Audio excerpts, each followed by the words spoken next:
Hello everyone, welcome back to Study to Inspire Study channel. I hope आपने पहले के conjunctiva से related video देख लिए होंगे गाइस, और आज के इस लेक्चर में हम ऑप्थेल्मिक नियोनोथोरम को बेसिकली डिस्कस करेंगे। इमेज में आप देख रहे होंगे ऑप्थेल्मिक नियोनोथोरम। ये बहुत छोटा टॉपिक है और इसको भी हम ख़त्म कर देते हैं। फिर यहाँ से हम मूव करेंगे फर्दर मेम्ब्रेनस कंजक्टिवाइटिस के तरफ। और ये पहले के लेक्चर आपने देखे होंगे जिसमें हमने कंजक्टाइवा से रिलेटेड एमसीक्यू भी डिस्कस किया था। उसके पहले के लेक्चर में हमने gross microscopic anatomy of conjunctiva and nerve and blood supply of conjunctiva, उसकी जो बेसिक फिजियोलॉजी है, उसको एनाटॉमी है, उसको डिस्कस किया था। और वहाँ पे हमने डिस्कस किया था कि उसकी लेयर्स कितनी हैं, पार्ट्स कितने हैं, gland of conjunctiva and blood supply, nerve supply, ये सारी चीज़ों को हम डिस्कस किए थे।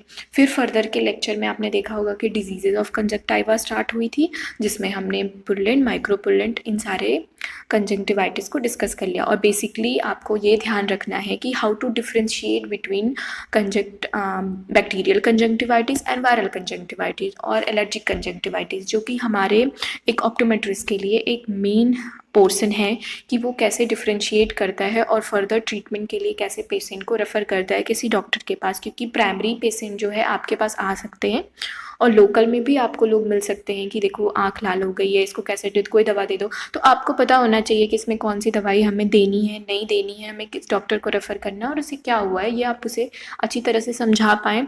उसके लिए आपको प्राइमरी जो है उसकी नॉलेज होनी चाहिए कि हम कैसे पता करेंगे कि बैक्टीरियल है, एलर्जिक है और वायरल कंजक्टिवाइटिस है। ओके, तो आज के लेक्चर में ऑप्थेल्मिक नियोनोथोरम का हम डिस्कस करने वाले हैं और इसे डिस्कस करने के बाद हम मेम्ब्रेनस कंजक्टिवाइटिस को डिस्कस करेंगे।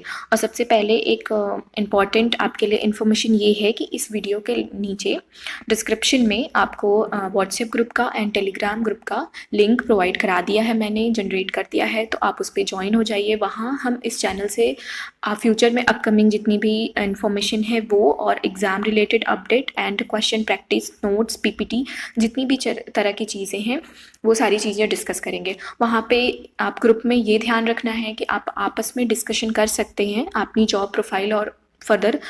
हाँ, एक चीज़ ये भी मैं कहूँगी कि अगर मेरे पास कहीं के लिए जॉब की अपडेट आती है, कोई वैकेंसी है, तो मैं वो भी टाइम टू टाइम अगर मेरे पास आएगी तो मैं वो भी आपको वहाँ पे प्रोवाइड कर दूँगी।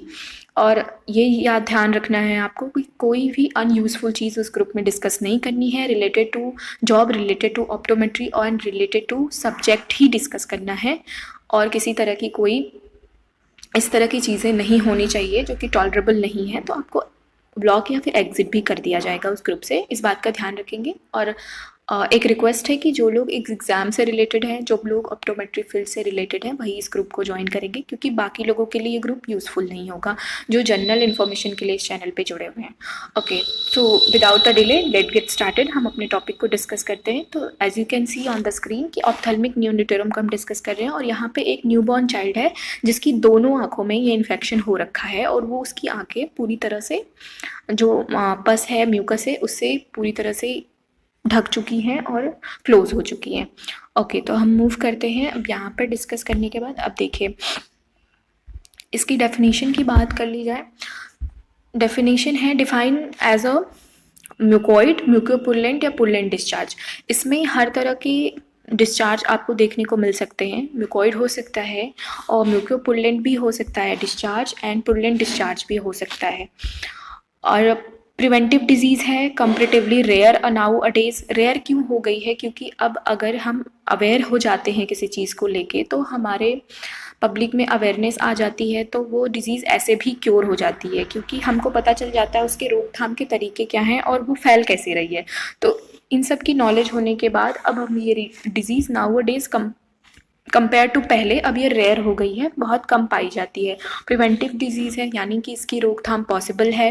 म्यूकोइड, म्यूकोपुरलेंट एंड पुरलेंट डिस्चार्ज, तीनों तरह के डिस्चार्ज या फिर तीनों को कॉम्बिनेशन देखे जा सकते हैं। Still seen because of poor hygiene. अब अगर देखने को मिलती है तो इसका सिर्फ एक ही कारण होता है कि जो पेशेंट है या फिर पेशेंट की जो मदर है जिसके थ्रू डिलीवरी हुई है पेशेंट की, उन पे जेनाइटल एरिया में या फिर किसी तरह की इन्फेक्शन प्रेजेंट है, जिसकी वजह से बेबी में भी ये इन्फेक्शन हो जा रहा है ड्यू टू पुअर हाइजीन।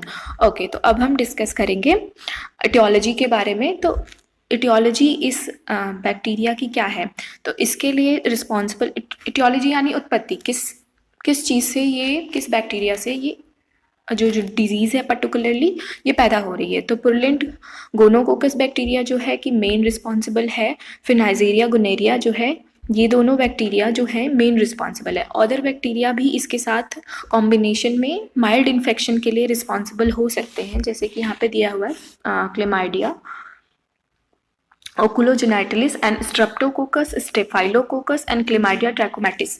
ये सारे इन्फेक्शन यानी ये सारे बैक्टीरिया भी माइल्ड इन्फेक्शन के लिए रिस्पॉन्सिबल हो सकते हैं, लेकिन जो मेन होंगे वो वायरुलेंट गोनोकोकस और नाइजीरिया गुनेरिया, ये दोनों ही मेन होंगे। तो इसे याद रखेंगे, जो कि रिस्पॉन्सिबल हैं 50% जो इन्फेक्शन होता है ऑप्थेल्मिक नियोनोटोरम का, इसके लिए यही दो बैक्टीरिया रिस्पॉन्सिबल है। ये डायरेक्ट आपके क्वेश्चन के फॉर्म में एमसीक्यू में ऑप्शन की तरह आ सकता है, तो इसे याद रखेंगे। अलग अलग एक्यूट म्यूकोपुलेंट के लिए कौन सा मेन बैक्टीरिया रिस्पॉन्सिबल है, पुरलेंट के लिए कौन सा मेन बैक्टीरिया रिस्पॉन्सिबल है, और ऑप्थेल्मिक नियोनोटोरम के लिए कौन सा मेन बैक्टीरिया रिस्पॉन्सिबल है, इन तीनों की लिस्ट आपके पास सेपरेटली आपके नोट्स में मेंशन होनी चाहिए, तभी आप उस तरह के एमसीक्यू को अटेम्प्ट कर पाएंगे। नोट्स आई होप आप बना रहे होंगे, क्योंकि बनाना है तो आपके लिए रिवीजन के लिए आसान हो जाएगा। चलिए, हमने इटियोलॉजी डिस्कस कर ली, डेफिनेशन डिस्कस कर लिया, अब हम डिस्कस करेंगे इंसिडेंट कैसे होते हैं।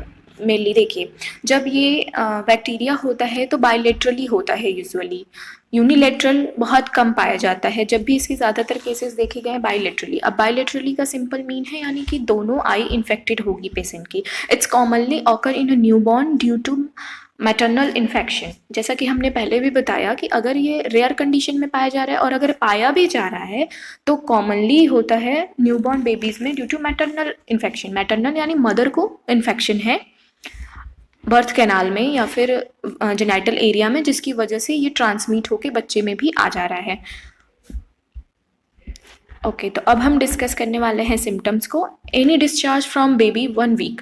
अगर बेबी की आंखों में 1 वीक के अंदर यानी जब वो पैदा हुआ उसके 1 हफ्ते के अंदर किसी तरह का डिस्चार्ज आपको मिल रहा है तो ये एक ऑप्थेल्मिक नियोनोटोरम का एक रीज़न हो सकता है। इसे डॉक्टर के पास जाके चेक कराना, फर्दर हमें पता चलेगा कि ऑप्थेल्मिक नियोनोटोरम है कि नहीं। पर एज अ सिम्टम एक हफ्ते के अंदर अगर उसको डिस्चार्ज मिल रहा है तो इस कैटेगरी में आ सकता है। नाइजीरिया गुनेरिया मैनिफेस्ट हो जाता है 48 घंटे के अंदर। अगर नाइजीरिया गुनेरिया से इस ऑप्थेल्मिक नियोनोटोरम हो रहा है तो बच्चे के पैदा होने के 48 घंटे के बाद ही इस तरह के सिम्टम उसमें दिखाई दे सकते हैं। कंजक्टाइवा ब्राइट रेड हो जाएगा और स्वेल हो जाएगा और थिक येलो पस उसमें से डिस्चार्ज निकलेगा। ये हो गए हमारे सिम्टम्स। और थिक पस निकलेगा ये तो हमने बता ही दिया, और आप इमेज में भी देख रहे होंगे अब तक जितनी भी इमेज हमने दिखाई उसमें बहुत ही थिक पस उसकी आँख में भरा हुआ है। ओके, तो अब जो स्टिकी आईलिड हो जाएगी जो कि एक कॉमन फीचर होगी। ये सारे फीचर जो हैं वो बहुत कॉमन है, स्टिकी आईलिड होना, थिक पस होना, ब्राइट रेड स्वेलन होना। और अब अगर हम साइन को डिस्कस करें तो लिड आर स्वेलन, लिड जो होगी स्वेलन होगी। Infiltration of bulbar conjunctiva, infiltration मिलेगा आपको बल्बर कंजक्टाइवा पे। कंजेशन कंजक्टाइवा एंड किमोसिस, कंजक्टाइवा जो होगी वो कंजेस्टेड मिलेगी और किमोसिस मिलेगा यानी कि स्वेलिंग मिलेंगे। सूडो मेम्ब्रेन में भी प्रेजेंट। अब सूडो मेम्ब्रेन प्रेजेंट हो सकती है। सूडो मेम्ब्रेन हमने पहले डिस्कस किया था कि सूडो मेम्ब्रेन को अगर हम रिमूव करते हैं तो उसमें हमें माइल्ड या फिर बहुत ही लो ब्लीडिंग मिलती है या नो ब्लीडिंग मिलेगी, यानी कोई ब्लीडिंग नहीं मिलेगी। और अगर रेयर केस में अगर मेम्ब्रेन सूडो मेम्ब्रेन नहीं है बल्कि मेम्ब्रेन प्रेजेंट है उसके बल्बर कंजक्टाइवा पे, तब हमें जाके इस तरह का ब्लीडिंग और हाइपर ब्लीडिंग मिल सकता है, जो कि बहुत ही रेयर कंडीशन है। ओके, अब हम डिस्कस कर लेते हैं। साइन हमने देख लिया, सिम्टम हमने देख लिया, अब हम ट्रीटमेंट की बात कर लेते हैं। तो that is same as a adult की तरह ही ट्रीटमेंट दिया जाएगा। Topical therapy with the perinatal penicillin या फिर cephalosporin for 3 to 5 days। Okay, अब हम डिस्कस करते हैं। आई ऑइंटमेंट भी लगा सकते हैं। Eye is irrigated with warm saline water से उसको साफ करेंगे, इरिगेट की जाएगी। और intense therapy with antibiotic by the 2 hour, हर 2 घंटे पे पेशेंट को यानी बच्चे को बहुत ही इंटेंस एंटीबायोटिक थेरेपी देनी होगी ताकि हम कॉर्निया में इन्फेक्शन को फर्दर जाने से रोक सकें, यानी लिमिट द कॉर्नियन इन्वॉल्वमेंट। यहाँ पे लिखा हुआ है that limit the 2 hour intense therapy देनी होगी बच्चे को। आई ऑइंटमेंट भी हम उसे अप्लाई कर सकते हैं। आई इरिगेट और आँखों को हम वार्म सलाइन वाटर से धुलेंगे और उसके जो पस है उसको डिस्कार्ड कर देंगे ताकि फर्दर जो है कॉर्निया में इन्फेक्शन इन्वॉल्वमेंट ना हो पाए। ट्रीटमेंट हमने देख लिया, सो साइन भी देख लिए, ट्रीटमेंट भी देख लिया। सो आज के लेक्चर में सिर्फ इतना ही था। अब ये देखिए जो हमने एक मेन आपको इमेज प्रोवाइड करी है ताकि आप इसे डिस्कस देख सकें कि बच्चे में कौन से इन्फेक्शन है और हमारे उसका क्या फर्दर ट्रीटमेंट होगा। तो यहाँ पे हम बात कर रहे हैं कि फर्स्ट 48 घंटे में अगर डायग्नोज करते हैं हम बच्चे को विद पस एंड इस तरह के इन्फेक्शन से, तो ये मेन डिफरेंशियल हो सकता है नाइजीरिया गोनेरिया से। ठीक है, इसके लिए हम